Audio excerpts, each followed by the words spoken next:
In a time beyond time, in the hidden folds of existence where the divine and the earthly intertwine, arises an ancestral voice resonating with the echo of cosmic secrets. That voice belongs to Hermes Trismegistus, the thrice great, whose words have traversed the ages, carrying with them the arcane knowledge of gods and the hidden mysteries of the universe. Kosmou is a gateway to this vast and enigmatic knowledge. As you delve into its pages, prepare for a journey that will take you beyond the stars and shadows, where the boundaries of reality dissolve and hidden truths are revealed. In this text, the words of Hermes Trismegistus come to life, guiding you through the secrets of the soul, creation, and the destiny of humanity. Listen attentively, for each sentence holds a fragment of ancient wisdom, a reflection of the eternal light that illuminates the darkest corners of the universe. Open your mind and heart, and allow the wisdom of Kosmou to envelop you, revealing the secrets that only the initiated have come to understand. Welcome to a mystical and transcendental journey. Welcome to Kosmou. First part. Having said this, and if it is poured forth to Horus, the sweet breath of immortality, which souls receive from the gods, thus begins the holiest discourse. The heaven crowned with stars is situated above the universal nature. O my son, O light, and there is nothing lacking of that which constitutes the entire world. It is necessary, therefore, that all nature be adorned and completed by that which is above, since this order cannot function from bottom to top. The supremacy of the great mysteries over the lower ones is imperative.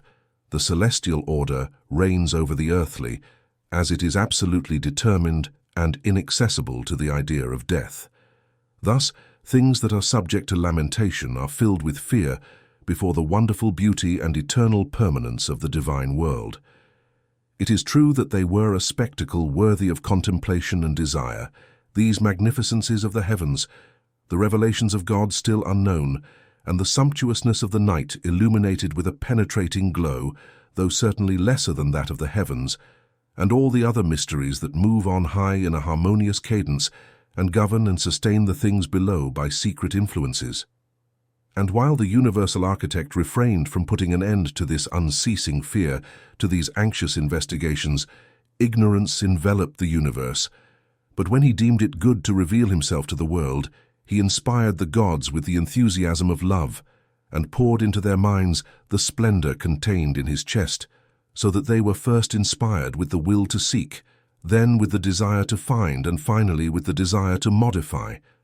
Now, my marvelous son Horus, all this could not happen among mortals, as they did not exist, but it took place in the universal soul in coalition with the mysteries of heaven. This was Hermes, the cosmic thought. He contemplated the universe of things, and having seen, understood, and having understood, he had the power to manifest and reveal what he thought. He wrote what he thought, he wrote in part, he hid in silence wisely, and speaking in turns, so that while the world lasted, these things were sought. And thus, having compelled the gods, his brothers, to follow his march, he ascended to the stars. But he had as his successor his son and heir to his knowledge, and a little later Hazel, Pio, and Jode, according to the advice of Pan, and in fasts and all those for whom sovereign providence reserves an exact knowledge of divine things. The month was then justified also in the presence of those around them, since he had not completely revealed the theory to his son because of his youth. But I, having seen myself lifted up, could contemplate with my eyes that see the invisible secrets of the beginning of things, and from a distance but with certainty, I understood that the sacred symbols of the cosmic elements were hidden near the secrets of Osiris.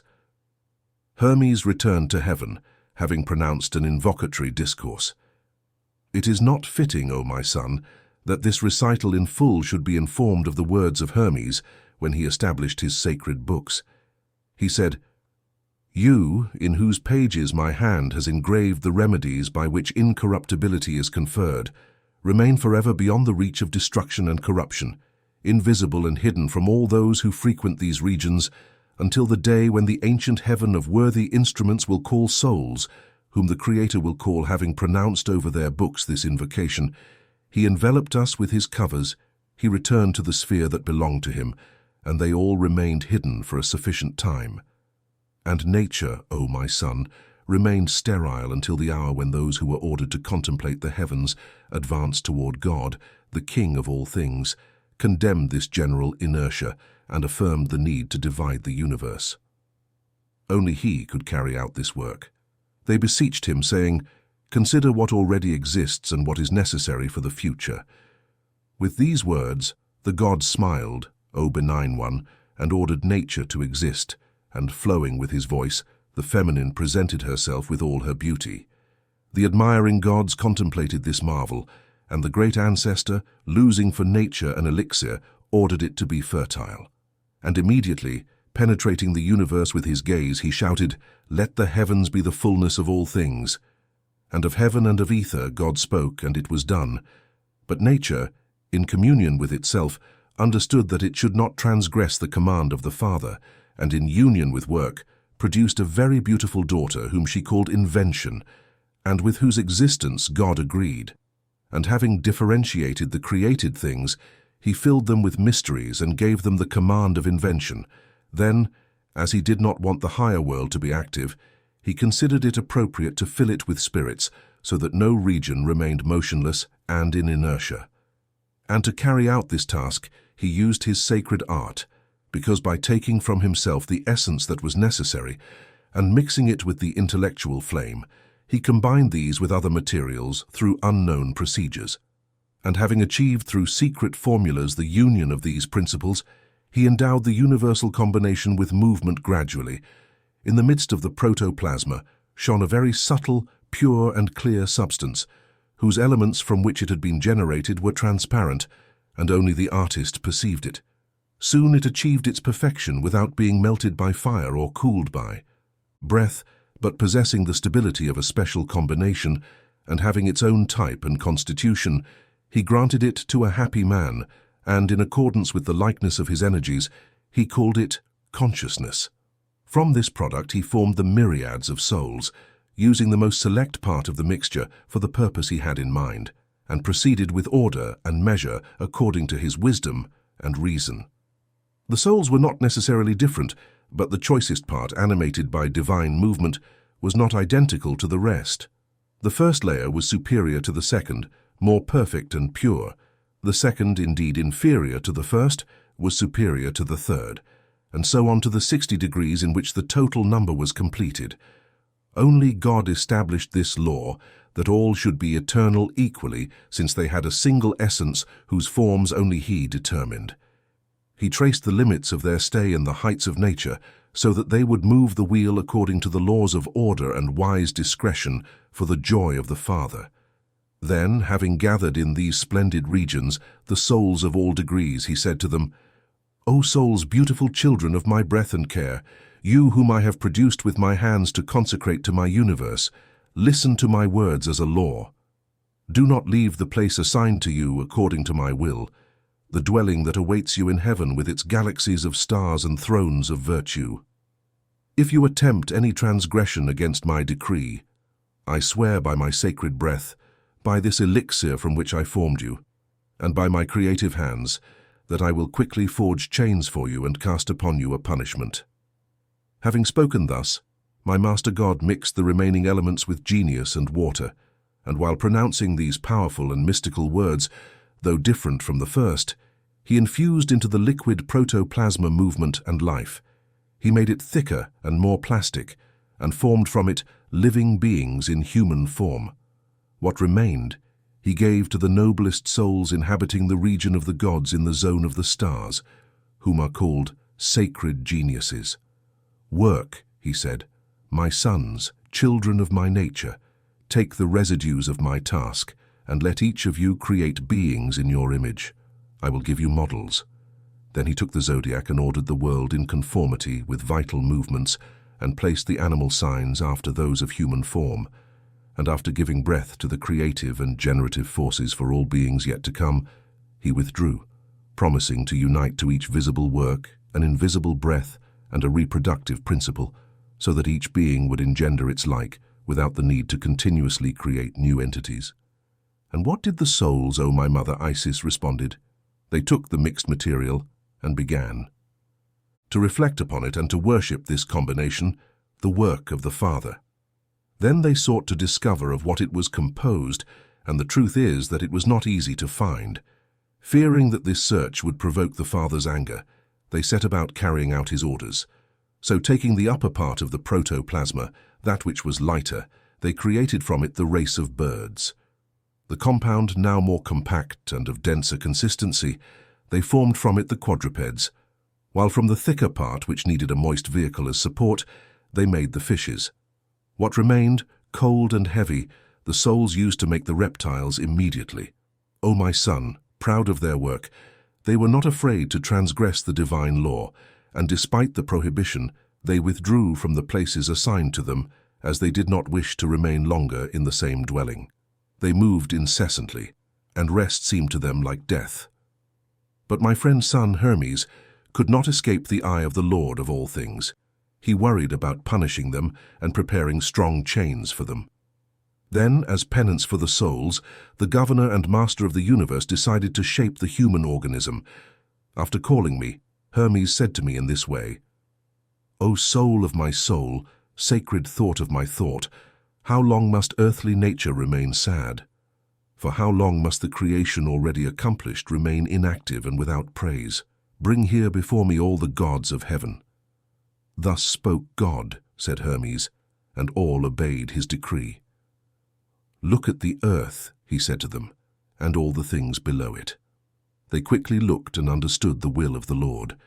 And when he spoke to them of the creation of man and asked each one what he could offer to the race that was about to be reborn, the sun first said, "I will illuminate humanity."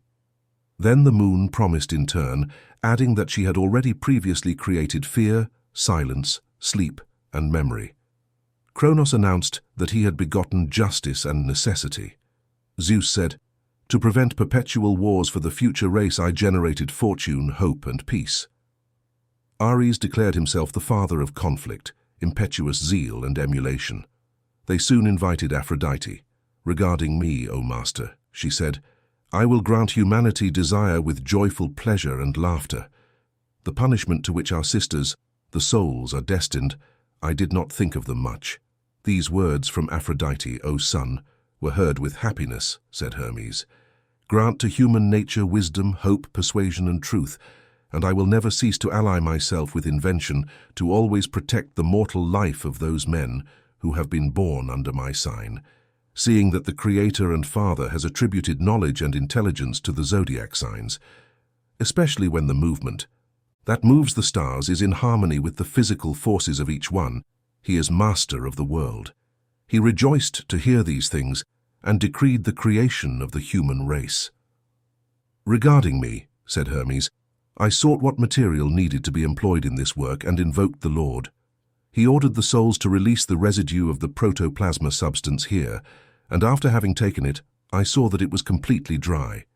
Then I used a large excess of water with which to renew the combination of the substance so that the product would be soluble, flexible, and light, and that strength could not be added there to intelligence. When I finished my work, it was beautiful, and I rejoiced to see it. From below, I called upon the Lord to contemplate what I had done. He saw it and quickly approved. He ordered me to incorporate the souls, and they were horrified when they saw what their sentence was. These words, said Isis, moved me. For this my son Horus taught this mystery. Our ancestor Kameph also learned it from Hermes, and inscribes the digital of all things. In turn, I received it from the elder. Sometimes when he admitted me to the invitation of the black veil, and you in the same way, O wonderful and illustrious son, receive it from me. The souls were about to be imprisoned in bodies, at which some sighed and lamented, like when a wild and free animal is suddenly chained at the first moment of subjection, of servitude, and breaking of the cherished habits of the jungle. It fights and rebels, refusing to follow its conqueror, and if the occasion arises, kills him. Others, on the other hand, hissed like snakes, or let out the most piercing screams and the most afflicted words, looking hopelessly from top to bottom at the great heavens. Said one, the beginning of our birth, ether, pure hands, and sacred breath of the sovereign God, and you bright stars, eyes of the tireless gods, light of the sun and the moon, our early brother, what pain, what surrender is this? We must abandon these great and urgent spaces, this sacred sphere, all these splendors of empiricism, and the happy republic of the gods to be precipitated into these vile and miserable dwellings that crime or the damned we have committed. How can we have deserved, sinful men that we are, the punishments that await us, to contemplate the sad future prepared for us, subjected to the needs of a soluble and fluctuating body, never again to distinguish with our eyes the divine souls? Hardly between these watery spheres will we perceive with sighs our ancestral sky. During intervals, we will even stop seeing it. Through this disastrous sentence, direct life is denied to us. We can only see with the help of external light. They are no more than windows we possess, not eyes and our pain.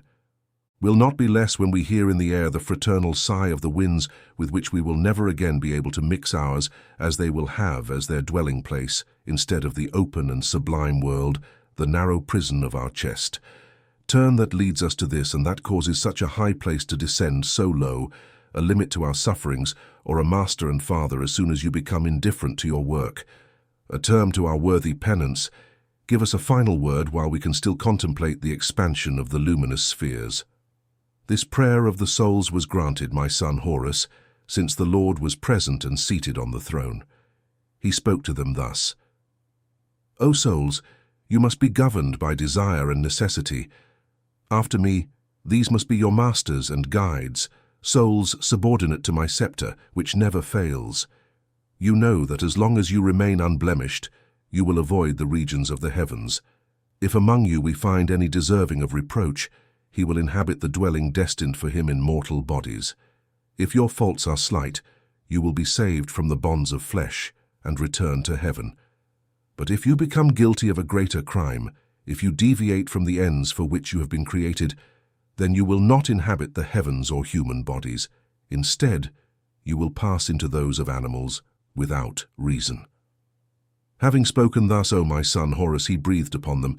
It is not due to luck that your fate has been ordained. If you act wrongly, it will be worse. It will be better if your actions are in accordance with your birth. I will be the one and no other who will be your witness and judge. Understand, it is for your errors in the past that you must be punished and imprisoned in human bodies, in different bodies, as I have told you. Our rebirth will be different. Dissolution will be a benefit that restores our previous condition. But if your conduct is not deserving of me, your prudence turning blind, guiding you backwards, will lead you to consider good fortune what is actually a reprimand and fear something much better, as if it were a cruel injury.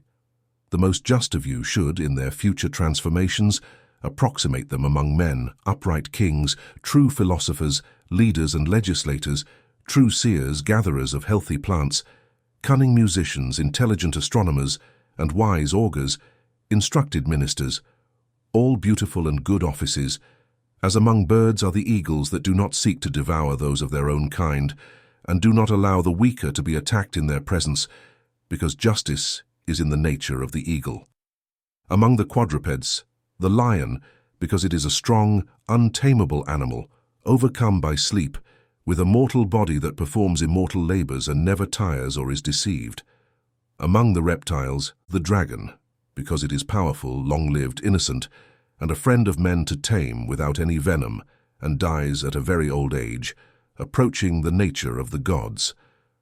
Among the fish, the dolphin, because this creature shows pity for those who fall into the water and carries them to land if they are still alive, refraining from devouring them if they are dead, although it is the most voracious of all aquatic animals. With these words, God became an incorruptible intelligence. This is what he resumes, the manifest. After these things, my son Horus arose from the earth a very powerful spirit, without any burden of corporeal envelope, strong in wisdom but wild and terrifying, though unable to ignore the knowledge he sought. Seeing that the human model was beautiful and majestic in appearance, and that the souls were about to enter their envelopes, he said, "Who are these?" Hermes, minister of the gods, answered, "These are men."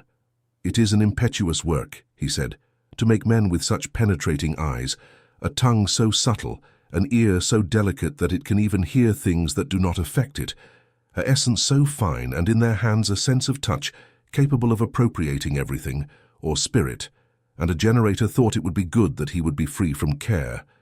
This future researcher of the beautiful mysteries of nature, are you going to leave it the center of suffering, the one whose thoughts will try to find out the limits of the earth?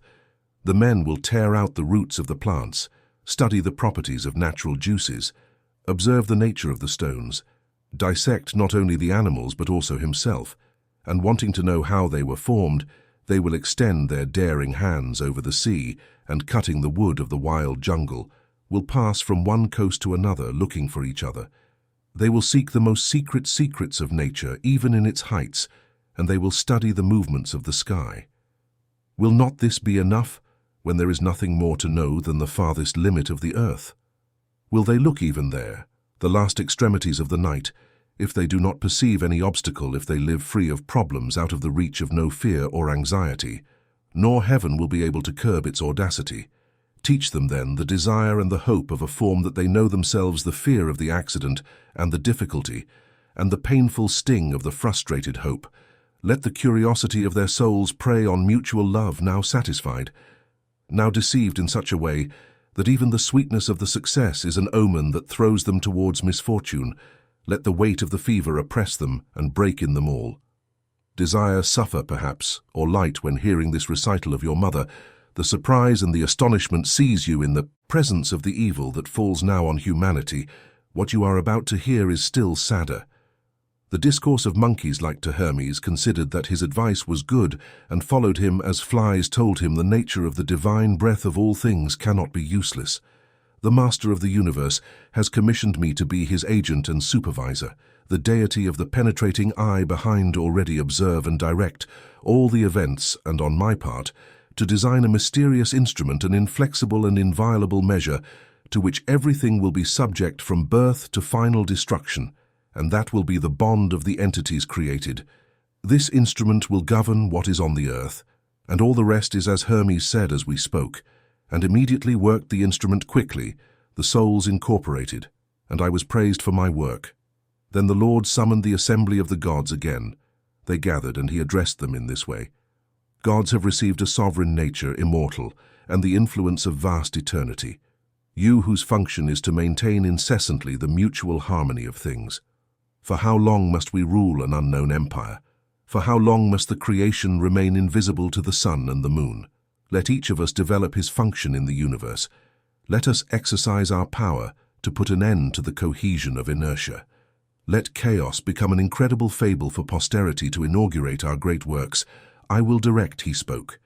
And immediately the cosmic unit hitherto dark opened, and in the heights appeared the heavens with all their mysteries, the earth until now unstable, more solid under the brightness of the sun, and adorned with coverings of wealth. All things are beautiful in the eyes of God, even those which appear ugly to mortals, because everything is made according to divine laws. And God rejoiced in contemplating his works, full of movement and with hands outstretched, reaching for the treasures of nature. Take these, he said, O sacred earth, take these, O venerable one who must be the mother of all things, and henceforth let nothing be lacking to you. With these words, opening his divine hands, he poured his treasures into the universal fount. But they were still unknown, for the newly personified souls, unable to bear their disgrace, sought to rival the celestial gods, proud of their lofty origin, presuming a creation equal to theirs. They rebelled, and then men became their instrument, opposing each other and instigating civil wars. Thus strength opposed weakness, the strong burned and massacred the weak, and flesh and the dead were expelled from sacred places. Then the elements decided to complain to the Lord about the savage condition of humanity. As the evil was already very painful, the elements went to the Creator God and supplicated him in this way. The fire was the first to speak. O Master, Creator of this new world, you, under your mysterious name among the gods, have been revered up to now among all men. Until when, O weakness, have you decreed to leave the human Indios in revolt against the world that calls you? Correct their wild existence with the establishment of peace, grant life law, grant law to the night oracles, fill all things with happy auguries. Let man fear the judgment of the gods, and let no man sin no more. Let crimes receive their just punishment, and let men refrain from straying from rectitude or violating oaths. Let madness come to an end. Teach them to have gratitude for benefits and thus consecrate me. Call me the offerings and libations. Cures and altars will produce for you exhalations of sweet loves. Now I am contaminated, O Master, because the impious rashness of men forces me to consume flesh. They will not allow me to remain in my nature, perverting and breaking my purity. When it was his turn, the air spoke, I am corrupted by the effluvium of corpses, O Master. I become pestilent and unhealthy, and from on high I witnessed things I should not contemplate. Then the water spoke in this way, O my illustrious Son, wonderful Father, Creator of all divine things, incarnate deity, author of the nature that leads us all, order the waters of the streams to always be pure. For now both rivers and seas are obliged to bathe the destroyer and receive his victims. Finally the earth appeared, O glorious Son of mine, and thus began the King Ife of the celestial choirs and Lord of his orbits, Master and Father of the elements that allow us to grow and of growing all things, and to all and to whom should we? Inundate venerable, although your orders, received in return for the animals of which, earth, where contains all things by humans, are, and all evil by me the also know. Gods their sacred is my favor. Myself the only thing that gives everything, it is all. A sovereign justice will extend its kingdom even into the shadows beneath the earth, so that each man will receive his deserved retribution. Immediately the elements ceased their complaints, and each one resumed its duties and influence. And how, O my mother, Horus said subsequently, did you obtain the earth after the divine effusion? I will not recount this life, said Isis, and I dare not, O mighty Horus, declare the origin of your lineage, lest men in the future learn of the generation of gods.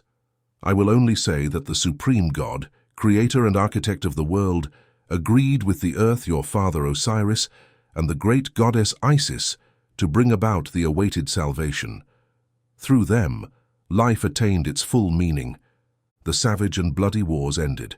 They consecrated temples to their ancestors, the gods, and established settlements. They gave laws, nutrition, and clothing to mortals. My mystical writings, Hermes said, must be read, and by dividing them into two parts, those that are useful for man must be believed and inscribed on columns and obelisks. Those who established the first courts instituted the kingdom of justice and order everywhere.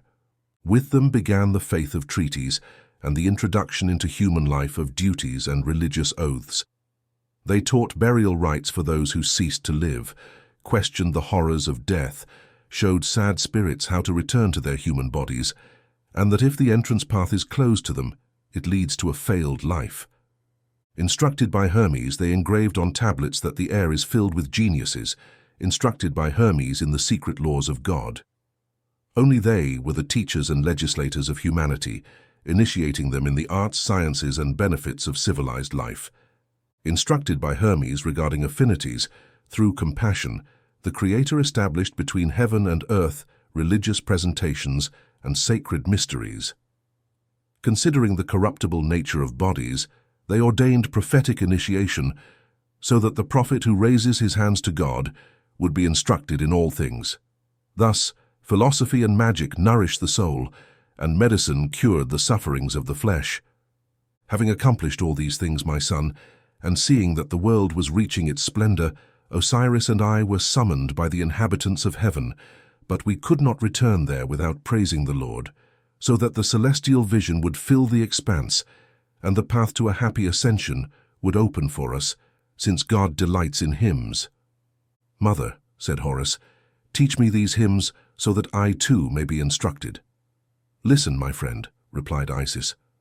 Second part, my illustrious son, if you want to know more, ask. Honored mother, Horus replied, I would be pleased to know how real souls are born. Isis answered, Here, my son, I know what you seek.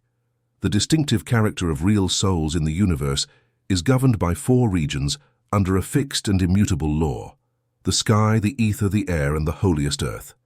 In the heavens dwell the gods, governed as is all else by the Creator of the universe. In the ether, the stars are governed by the great sky, the sun.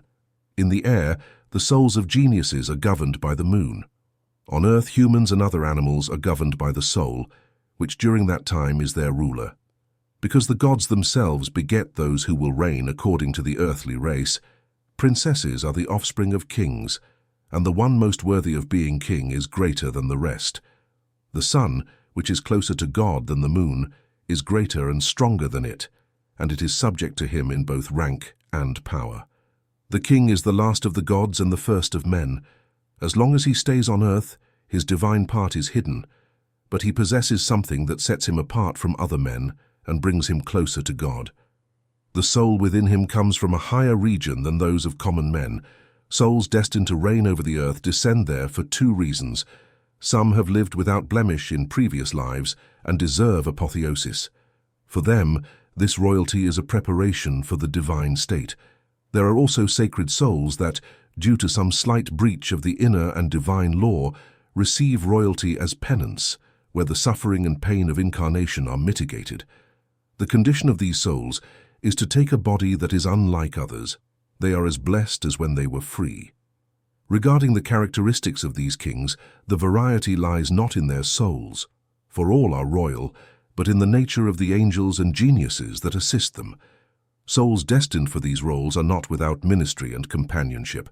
Celestial justice, even when it has exiled them from the abode of the blessed, treats them according to their nature. When then my son Horus, the angels of the Lord, and the designated geniuses are bellicose, the soul under their charge takes on this character, forgetting its own, or rather putting it aside, until a future change of condition. If the guardian angels are of a noble order, then the soul follows in peace. If they are inclined to judge, then the soul judges. If they are musicians, then the soul sings. If they truly love, then the soul is philosophical. Thus souls necessarily follow the teachings of their guardians. When incarnated, they predict their true state, and while exiled from it, they approach the intelligences by which they have been incarnated.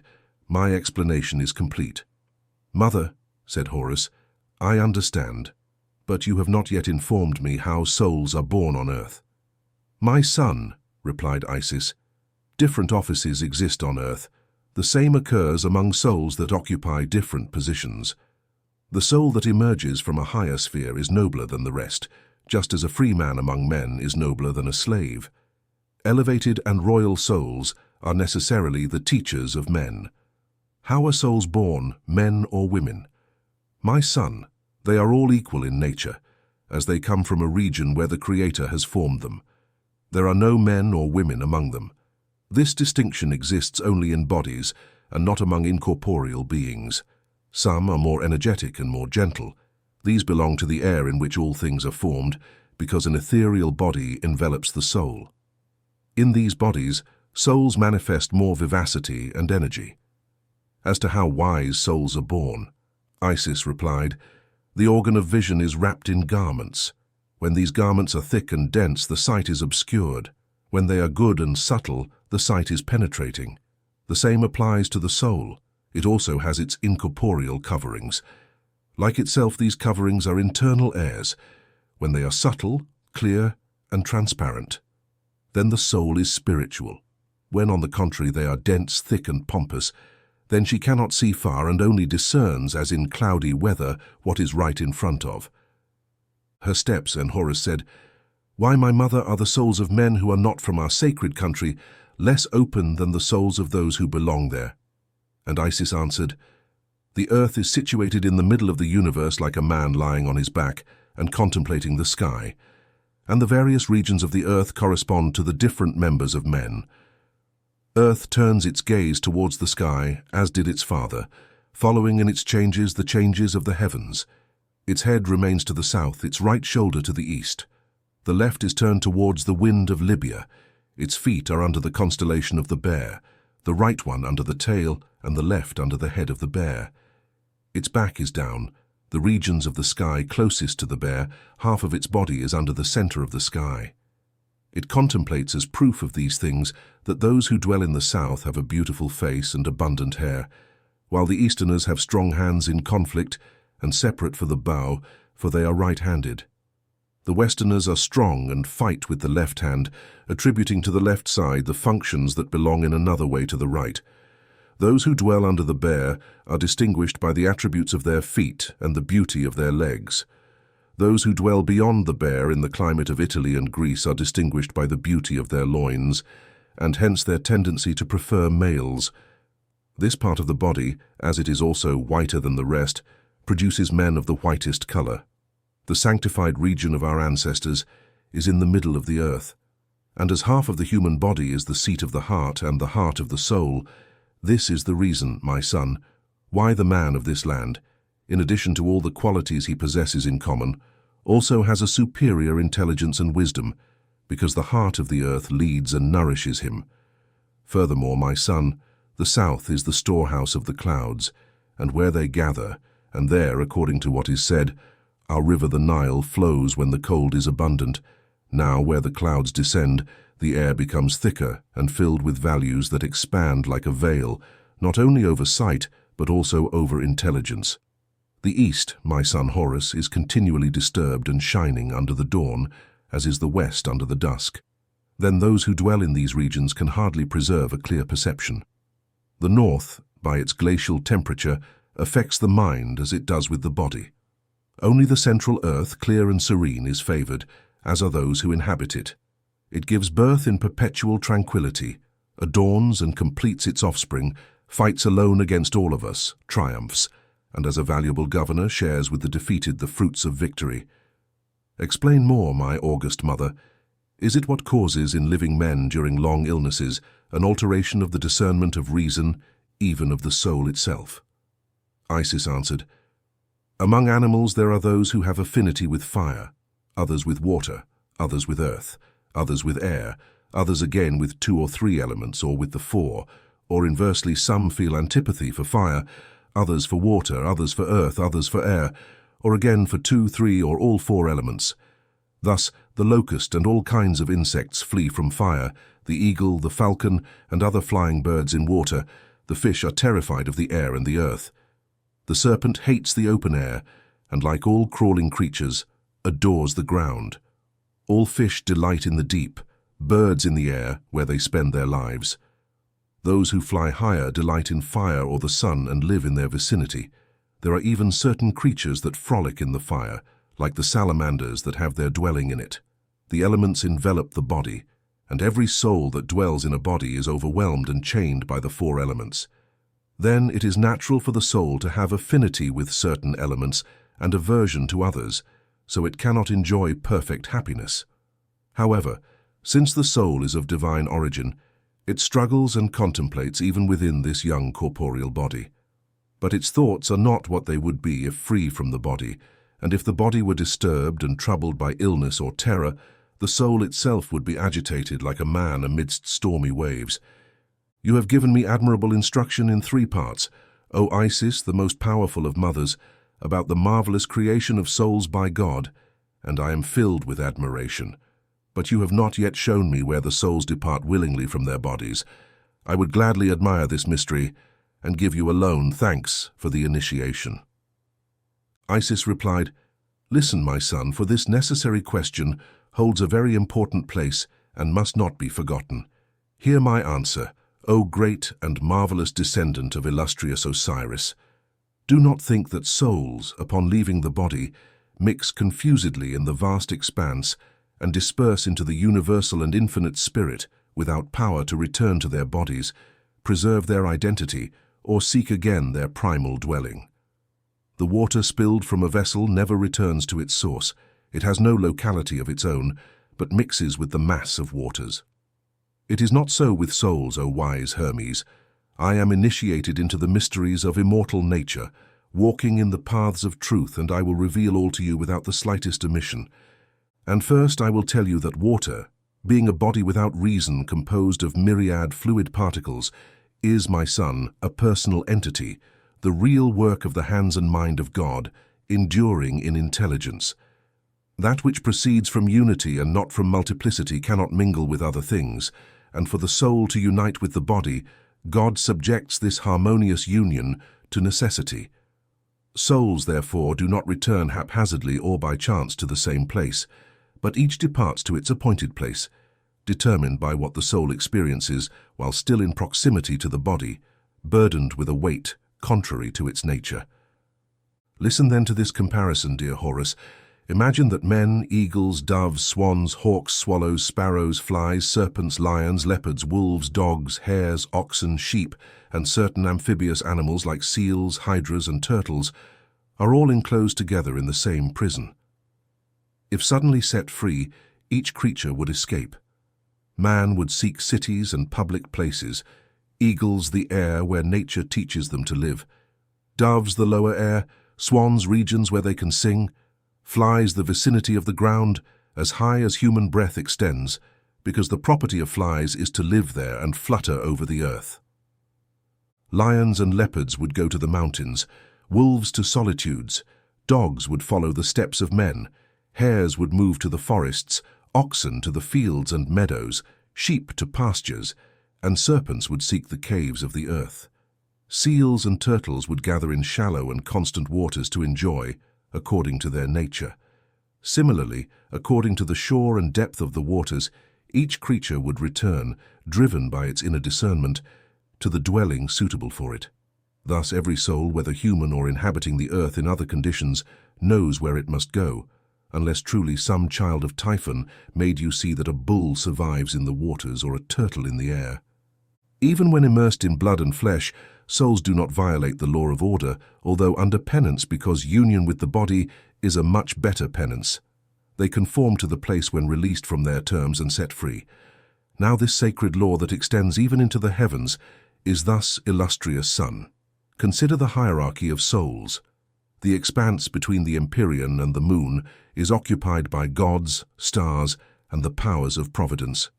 Between the moon and us, my son, is the abode of souls, the air, impossible to measure, which we call wind. It has within itself a commendable form in which it moves to refresh the earth, as I will tell you successively. But this movement of the air upon itself does not hinder the path of souls, nor does it hinder them from ascending and descending without obstacle. They fly through the air without mixing with it and without being confused in it, as water flows over oil. This expanse, my son, is divided into 4 provinces and 60 regions.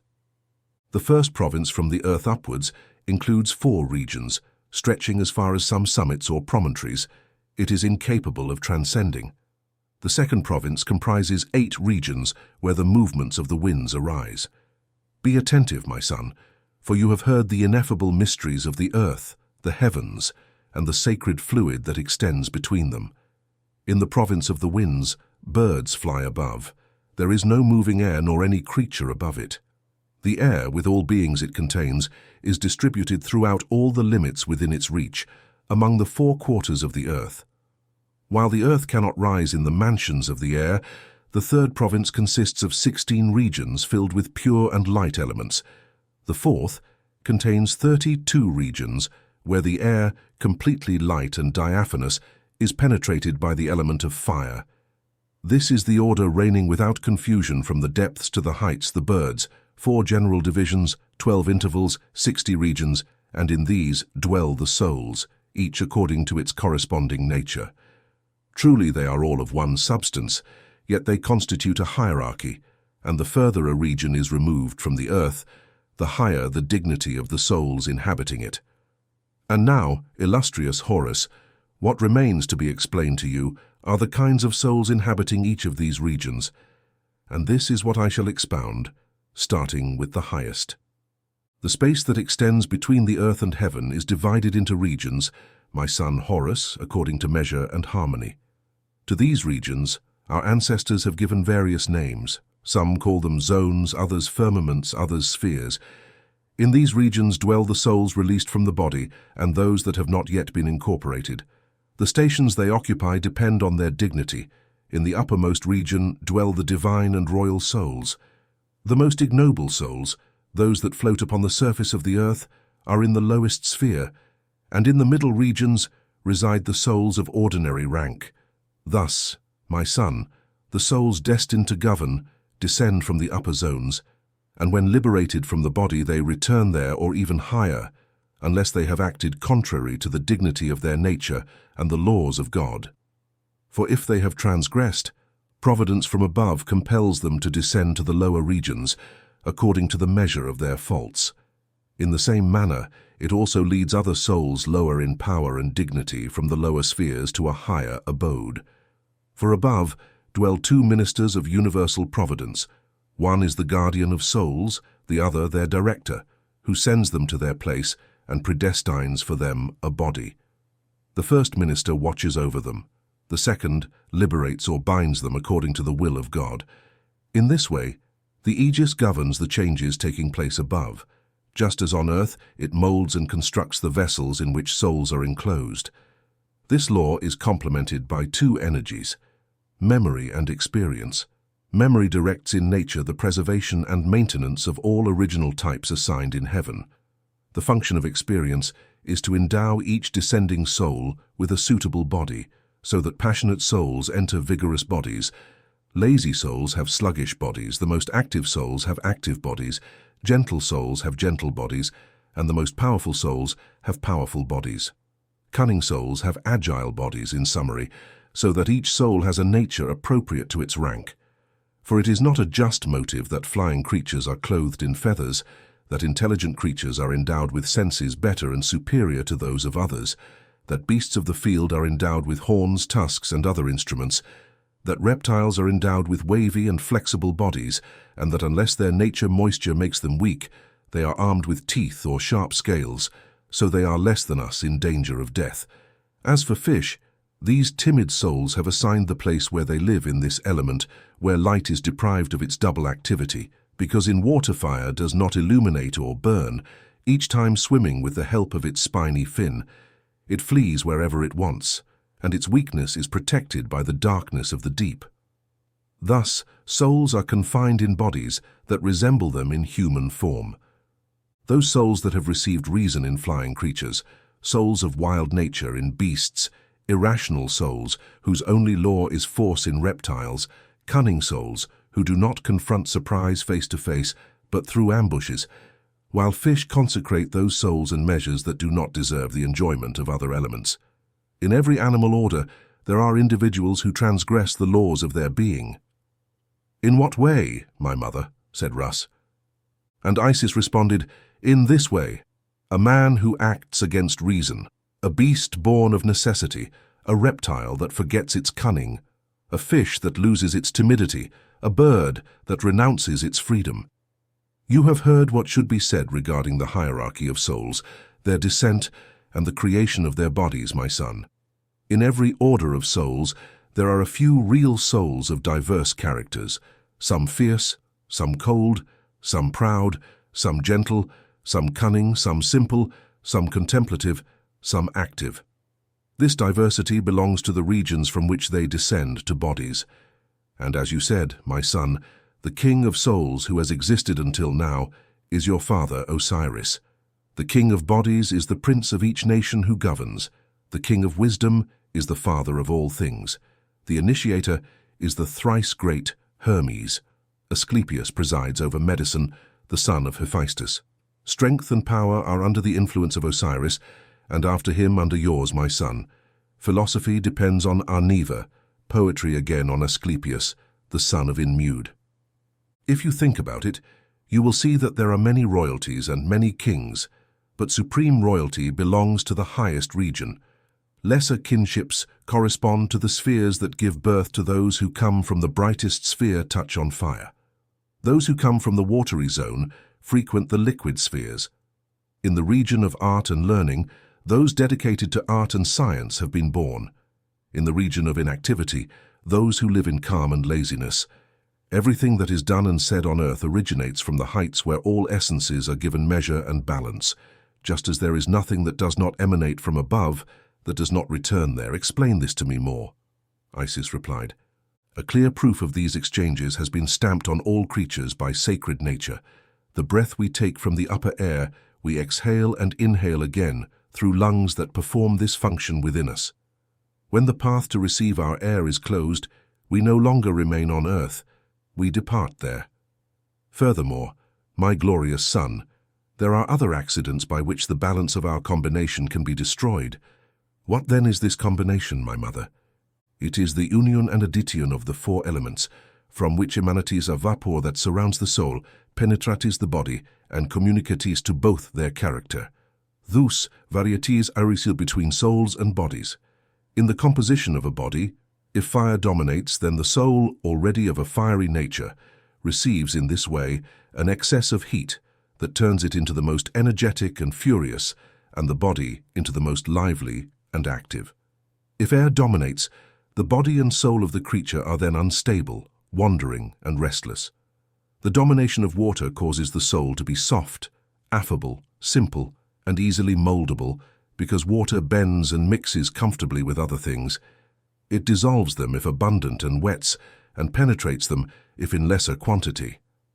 A body softened by too much humidity offers weak resistance.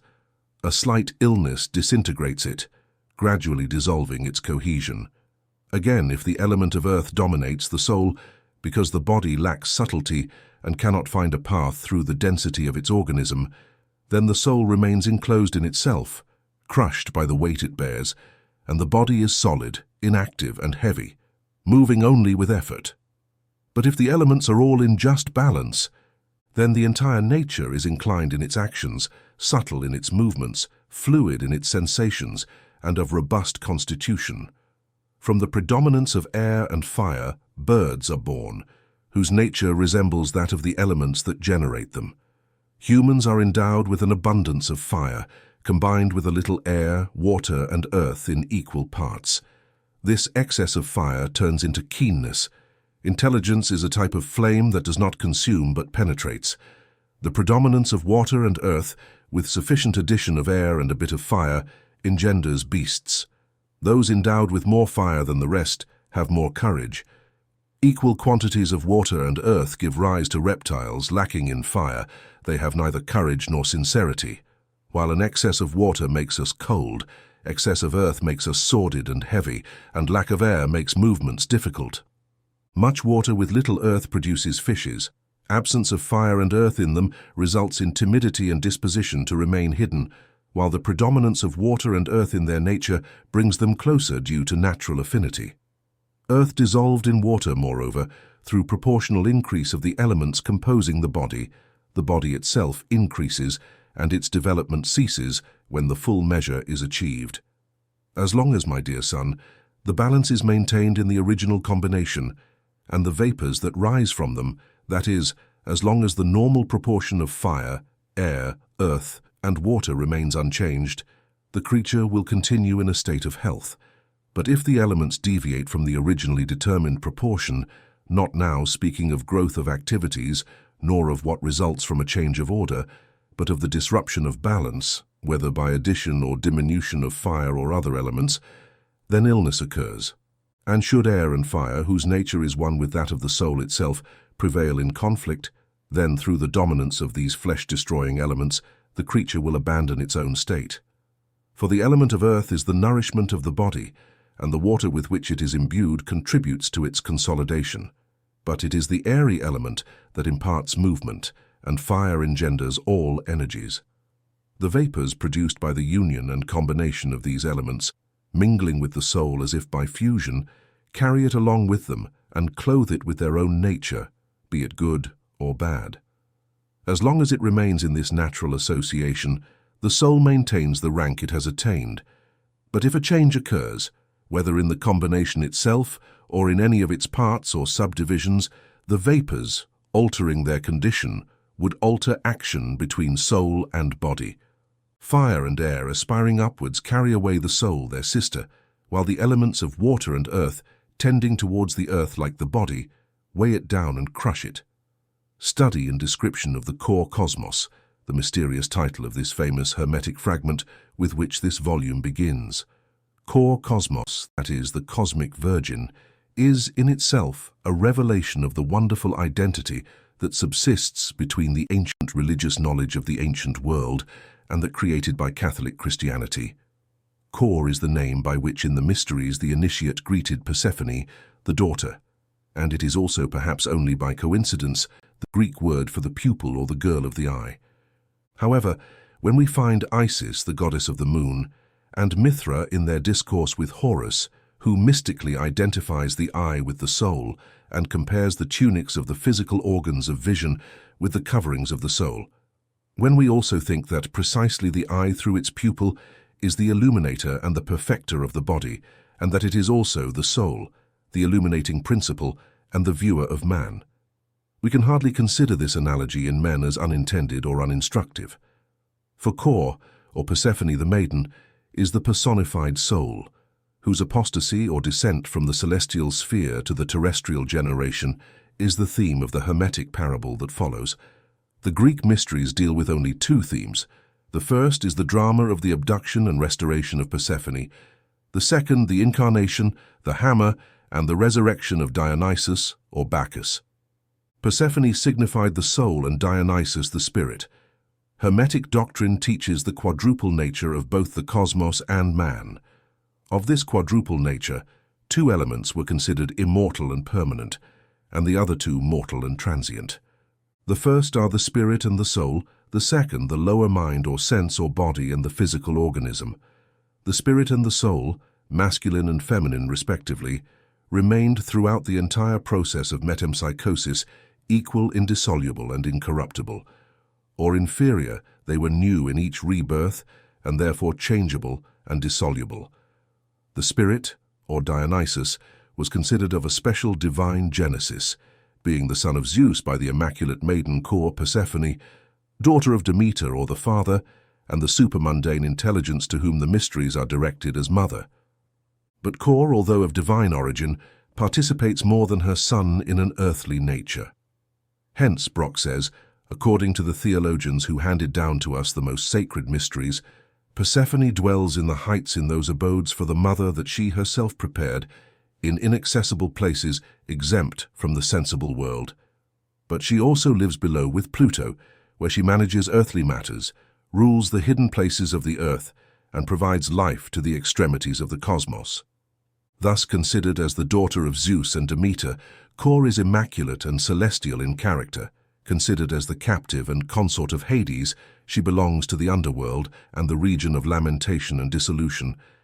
Indeed, the soul possesses the dual nature that is ascribed to her, because in her inner and proper quality she is incorruptible and inviolable, pre-virgin, whereas in her apparent and relative quality she is defiled and fallen.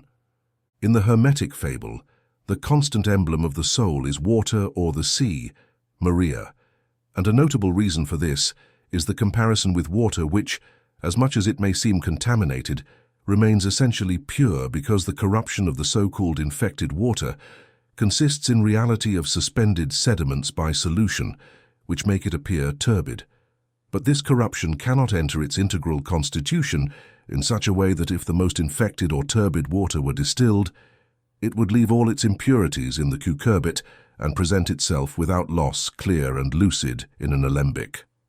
Therefore, it is not without reason that the soul is always called virgin, because in its essential being it is absolutely immaculate and without the stain of sin. The whole history of the world from beginning to end is the story of the generation, fall, penalty, and final absolution of this cosmic virgin, because the soul has two modes or conditions of being, the centrifugal and the centripetal. The first is the condition of its exit, its emergence into matter, or its fall, and the pain and bondage it bears upon itself. This phase is represented in Jewish Kabbalah by Eve. The second condition is that of its entry or emergence from matter, its restitution or glorification in heaven. This phase is presented to us in Christian Gospel and Apocalypse under the name of Mary. Hence the Catholic saying that the Ave of Maria reverses the curse of Eve. Cuban and hearts are exclusively dedicated to him. These write to the Ant-Man the qualities of self-subsistence, unity, universality, immutability, and incorruption. It is independent of karma or acquired character and destiny, and its complete knowledge redeems from karma the personality informed by him. Atman is also the one who sees everything, and as the mantras say, the one who recognizes the universe in its own advance and its own Aman in the universe does not know hatred. In perfect agreement with the Kabbalistic doctrine, The allegory of Kosmos clearly indicates the nature of the original apostasy of the soul. It withdrew from the place assigned to it, as it did not want to remain any longer in the same dwelling. It moved incessantly. Rest seemed like death to it. In this phrase, we have the parallel to the scene represented in the Mysteries where Persephone, voluntarily departing from the mansions of heaven, falls under the power of the god of Hades. Perhaps the most hidden part of the entire allegory is treated very little in the fragmentary discourse of Isis, and the best we can do, then, is to reproduce Thomas Taylor's eloquent exposition on the subject. Here, then, we see the first cause of the descent of the soul, that is, the abandonment of a life fully in accordance with the higher intellect, which is represented covertly by the separation of Proserpina from Ceres. Afterwards, we are told that Jupiter instructs Venus to ascend to his abode and deceive Proserpina from her retreat so that Pluto can seize her. To prevent any suspicion in the mind of the maiden, he commands Diana and Pallas to accompany her. The three goddesses arrive, finding Proserpina working on a scarf for her mother, in which she had embroidered the primal chaos and the formation of the world. Now, by Venus in this part of the narration, we should understand desire, even in celestial realms, because this is Proserpina's residence until she is abducted by Pluto. She begins to sneak silently and furtively into the most remote places of the soul.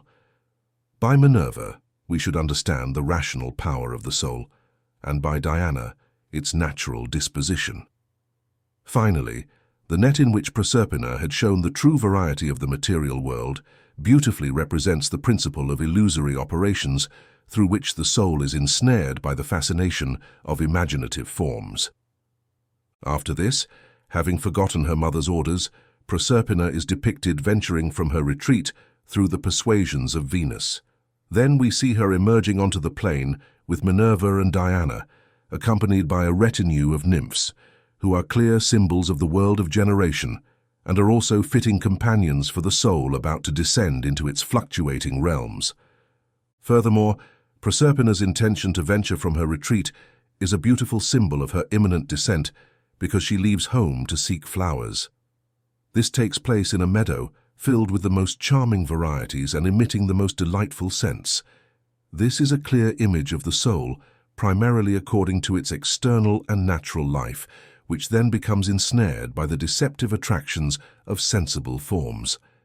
Immediately after this, Pluto forces his passage through the earth, taking advantage of Proserpina and carrying her away.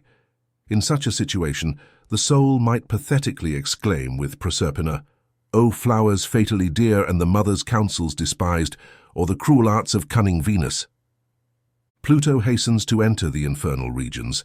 In other words, the soul sinks into the depths and darkness of a material nature. A description follows of her marriage, her union with the dark realm of the body. To this eloquent exposition by Taylor, we must add the description given by Homer in the hymn to Demeter. It is Persephone herself who speaks.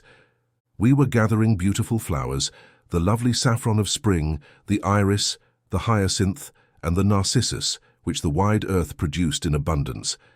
Happily we were gathering them, when the earth opened beneath us and there emerged the strong king, he who receives many, and he carried me off deeply distressed under the earth with his golden chariot, and I cried out loudly."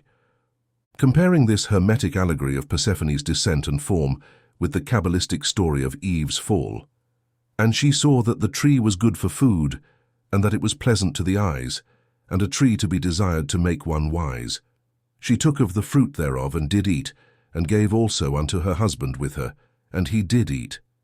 And unto the woman he said, I will greatly multiply thy sorrow and thy conception. In sorrow thou shalt bring forth children, and thy desire shall be to thy husband, and he shall rule over thee." In an additional note to Taylor's dissertations, Dr. Wilder cites from the Greek philosophy of Cebes, "The allegory of the chariot and winged horses in Plato's Phaedrus represents the lower and baser part of human nature, or the body, dragging the soul down to earth and subjecting it to the slavery of bodily conditions.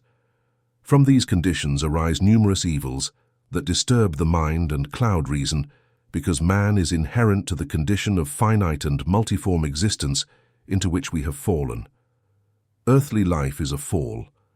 The soul now dwells in the tomb we call the body. We resemble those captive prisoners chained in an underground cave, so poetically described in the 7th book of the Republic, their backs to the light, so that they only see the shadows of passing objects behind them, and to these shadows they attribute perfect realities. Therefore, their stay on earth is a dark imprisonment in the body, a fanciful exile from their true home. Similarly, we read in the core cosmos that the souls, knowing they were about to be imprisoned in material bodies, sighed and lamented, sending towards heaven looks of sorrow and crying piteously, "Oh, what sorrow and horrible pain to leave these vast splendors, this sacred sphere, and all the glories of the blessed sphere of the gods, to precipitate ourselves into these vile and miserable abodes. No longer will we behold the divine and luminous heavens." Who, reading this, does not remember the pathetic lament of Eve leaving the beautiful bowers of ambrosia in paradise, the sad and painful state into which the Virgin falls, will finally be rescued and restored to the supreme abodes. But it is not until the arrival of the Saviour, represented in this allegory before us under the name of Osiris, the regenerated man, this Redeemer himself of divine origin, is represented in other allegories by other names, but the idea is always expressed clearly, and the intention is obvious. Osiris is the equivalent of our Christian doctrine's supreme initiate, or captain of salvation, represented with his wife, all things instructed and directed by the most famous as the celestial conductor of souls from dark abodes, the wise and omnipotent God in whom the initiate recognizes the genius of understanding or divine reason, the nous of Platonic doctrine, and the spirit of mystical Christ.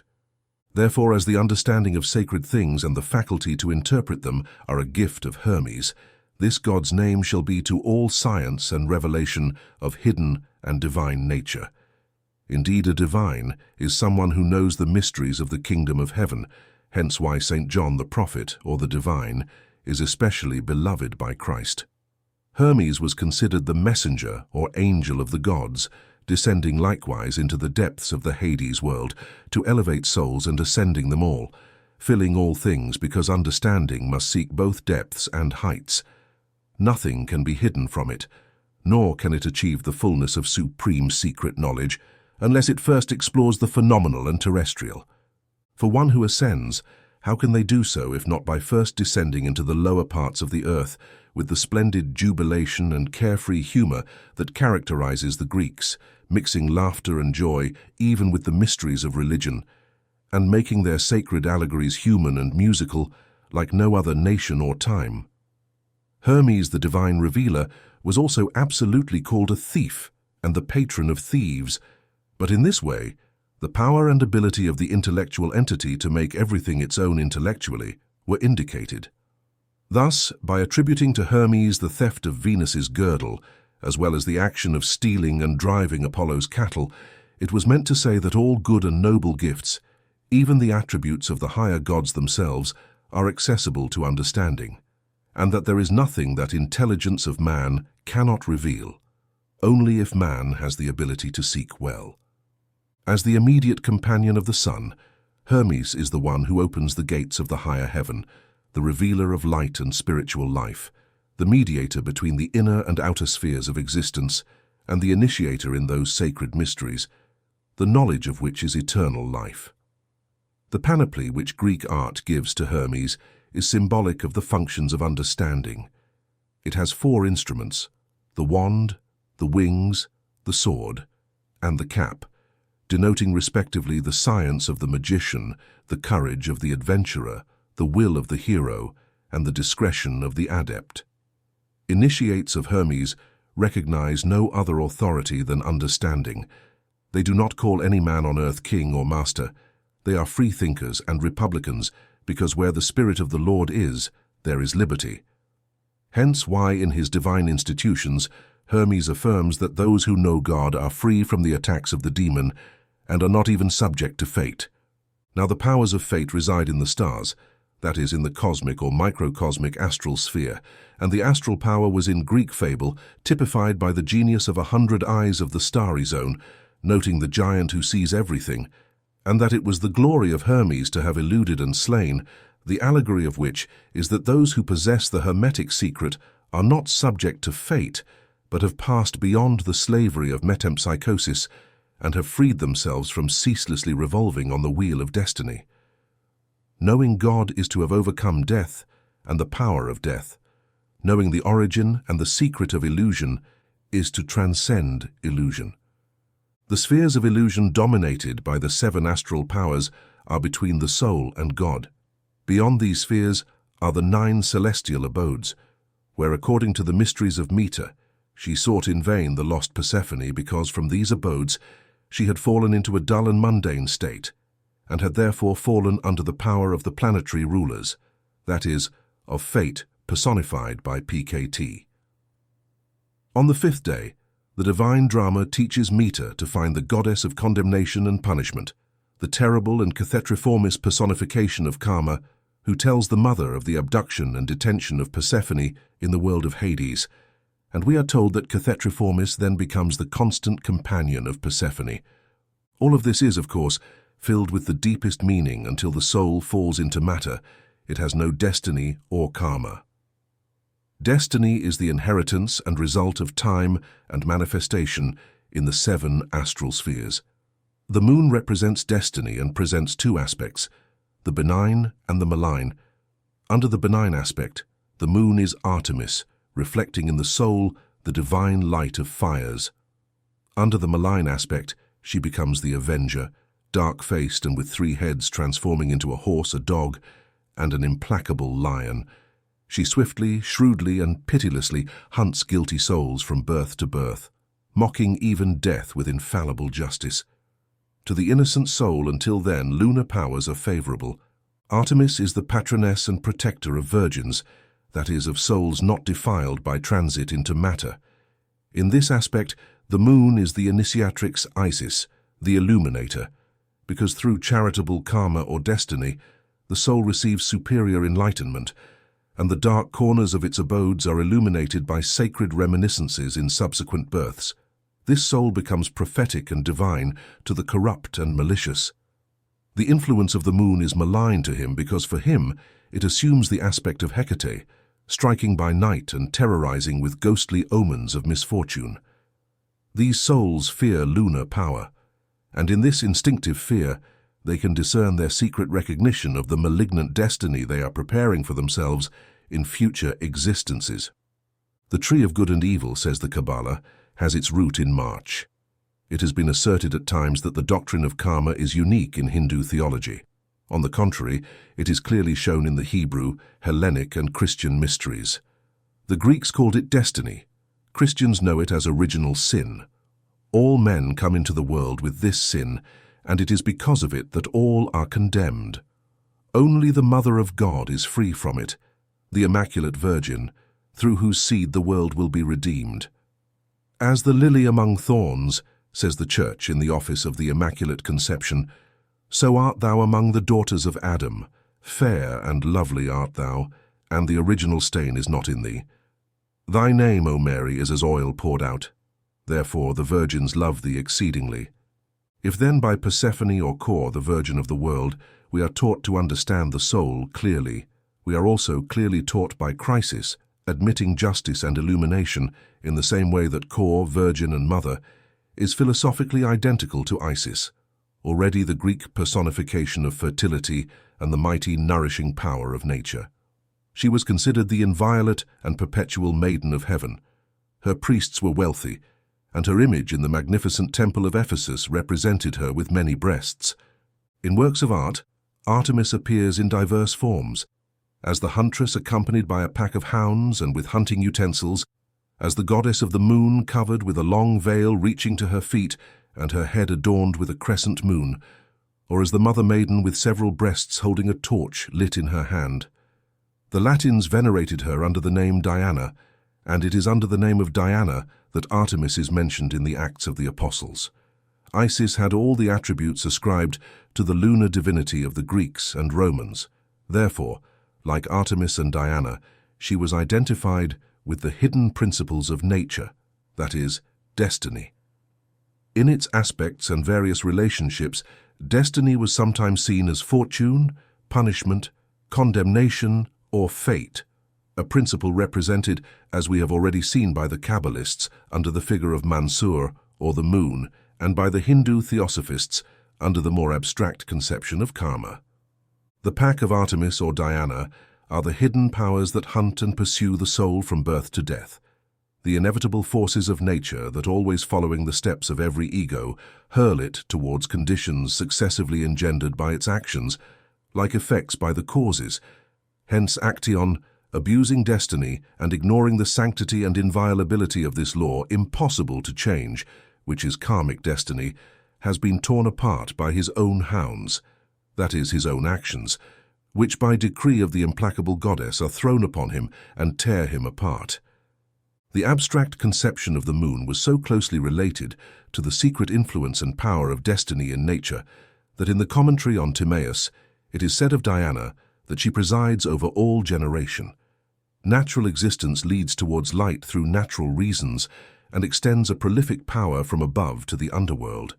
These words fully describe the Egyptian Isis and show us how the moon, seen occultly as karmic power, was considered the cause of continuous generation in natural conditions, pursuing souls even in Hades or purgatory spheres and inflicting crystallization of their past.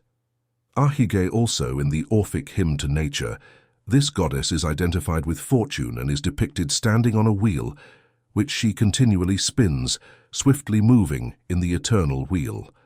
And again, in another Orphic hymn, Fortune herself is invoked as Diana Brock. In the aforementioned commentary, it is declared that the moon is the cause of nature in mortals, and the author reveals the source of nature. If, says Thomas Taylor, the reader wishes to know what we should understand by the source of nature, of which the moon is the image, let him pay attention to the following information derived from long and deep study of ancient theology, from which I have learned that there are many divine sources contained in the essence of the Creator of the world, among which three are very distinguished.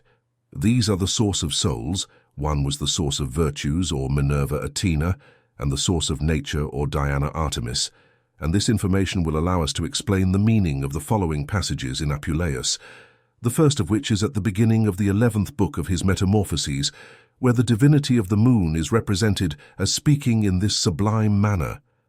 Behold, Lucius, moved by your prayers I am present, I who am nature, the father of things, the lady of all elements, the initial progeny of the ages, the highest of the divinities, queen of departed spirits, the first of heavenly gods and goddesses, the sole likeness of all, governing with my head the luminous heights of the heavens, the health of the breezes of the sea, and the toilsome silences of the infernal regions, and whose divinity, which is in itself one, is venerated by the whole earth under many characters, various rites and different appellations. Those who are illuminated by the rays emerging from the rising sun, the Ethiopians and the Aryans, and similarly the ancient Egyptians, powerful in their knowledge, who venerate my divinity with perfectly appropriate ceremonies, call me by my true appellation, Queen Isis. And again, in another place in the same book, it says of the moon, the highest gods worship you, and those in the lower realm honor your divinity. You have set the world in motion and illuminated the sun. You rule the universe and tread on Tartarus. Earth responds to you, the stars rejoice, time turns through you, the elements serve you. From all this it is deduced, and if we consider it as the deity of nature subsisting in the demiurge, and which is the exemplar of this nature that flourishes in the lunar orbit and throughout the material world. Thus enlightened on the office and functions of Isis, we can understand why she has been chosen by the writer of the following Hermetic fragment as an exponent of the origin, history, and destiny of the soul, because she is in a peculiar sense the arbiter during the existence of the soul, its guardian and supervisor. If Meta, the divine intelligence, is the mother of Kor, then Isis is her adoptive mother, because as soon as the soul falls into generation, Isis becomes its director and the supplier of its destiny. It is not surprising then to find that for some mythologists, Isis is identified with Demeter, and the sufferings of the first are modified according to IU to harmonize with the allegory of the pains of Demeter as set forth in the mysteries, But the cause of this confusion is obvious to those who understand correctly the Hermetic method, and whether as good fortune Artemis or bad fortune Kate, she is the controlling and illuminating influence of the soul while it remains under the jurisdiction of nature and time. Meta, the divine intelligence, represents the celestial source or supermundane force from which the soul originally takes its being, and as such is directly affected not with its exile and wanderings in material conditions, but by its final recovery from generation and its return to the celestial dwellings. Consistent with this idea, Isis is sometimes depicted as the wife, sometimes as the mother of Osiris, the savior of men, because Osiris is the microcosmic sun, the homologue in the human system of the macrocosmic Dionysus, son of the sun.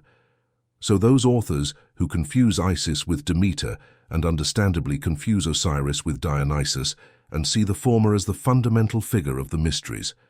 Under the Hermetic books admit three expressions of deity. First, the supreme abstract and infinite God, eternally self-sufficient and not manifested in the second place, the only begotten manifestation of deity in the universe in third place, God in man. The Redeemer, Iris, in one of the walls of the temple of the son of Philae. And at the door of this meditator there are inscribed the following words: he has done all that is, and without him nothing of what is would have been done, words that 14 centuries or more later were attributed by the author of the Gospel of St. John to the Word of God. The microcosmic sun juices Iris was the image or correspondence of this macrocosmic sun. The regenerative principle in man generated through the experience of the soul in time and generation, and hence the close association between this regenerative principle through which the redemption of the individual is achieved, and the divine power in nature personified by Isis, whose function was to administer this redemption by ordaining the events and conditions appropriate for the development of the soul. And if it is then the reason the secret force of evolution, Osiris, is the final ideal humanity to which the evolution moves.